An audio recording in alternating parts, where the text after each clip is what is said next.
If you're like me, you're tired of eating those unhealthy sausages from the grocery store, and today I'm going to show you how to make delicious and healthy homemade breakfast sausage that actually doesn't contain any pork or additives like corn syrup, sodium nitrate or MSG you can find in most store-bought brands. So whether you're looking for a healthier, lower in fat option or just want to spice up your breakfast routine, I love this recipe. Instead of pork and sugar, this homemade recipe combines beans with oatmeal and spices. To get started, here I have 3 cups cooked borlotti beans, but any other beans, either canned or dry, would be just fine. And beans are not just low in fat, but also a great plant-based source of protein and fiber. I roughly mash them with a fork rather than using a food processor because I want some bits of texture, not really the bean puree. Anyways, my beans turned out to be watery and very bland, so first to improve the texture and make the sausage more chewy, I'm going to add half cup rolled oats, followed by 3 tablespoons ground oats and 3 tablespoons flaxseed meal, which will help bind all the ingredients together. So in place of oil or fatty pork, I use 1/4 cup unsweetened applesauce, which also adds a little bit of sweetness to the recipe, and 2 tablespoons grated Parmesan cheese for more depth of flavor, or to make it vegan, you can use nutritional yeast. And if you buy crazy expensive vegan alternatives, this one will be super cheap for you.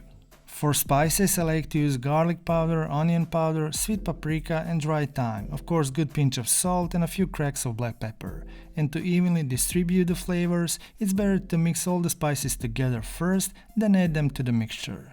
Now let's get a bit messy, and I suggest you mix everything with your hand cause all the spices will be better combined and dry oats will be truly absorbed into the wet ingredients. And I put it into the fridge for 30 minutes to an hour for oats and flaxseed to fully hydrate and become more compact. I never bother with sausage casing, just simply form the small patties with my hands and fry them up. If I want them more crispy, I can make them thinner, but can't go wrong with that. You know, when making something like this from scratch, it gives you the ability to control everything, the ingredients, the seasonings, and the shape.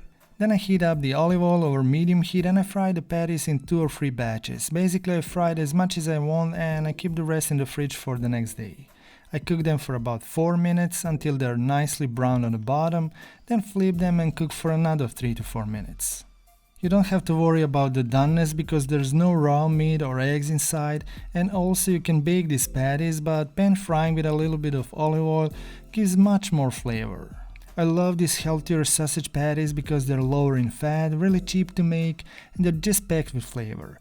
It's salty but also a bit sweet with the right amount of spices. And like all the food made from scratch, this breakfast sausage tastes better than anything made in a factory. You can serve them traditionally with eggs, pancakes or toast, but also you can put them in a sandwich or cook into crumbles to use in burritos or tacos. And if you want to make a sausage patty sandwich, I suggest you make these easy and healthy bagels. I use them instead of bread all the time and these bagels stay fresh for days. Check out that recipe now. Thank you so much for watching. See you in another video. Stay healthy, stay happy.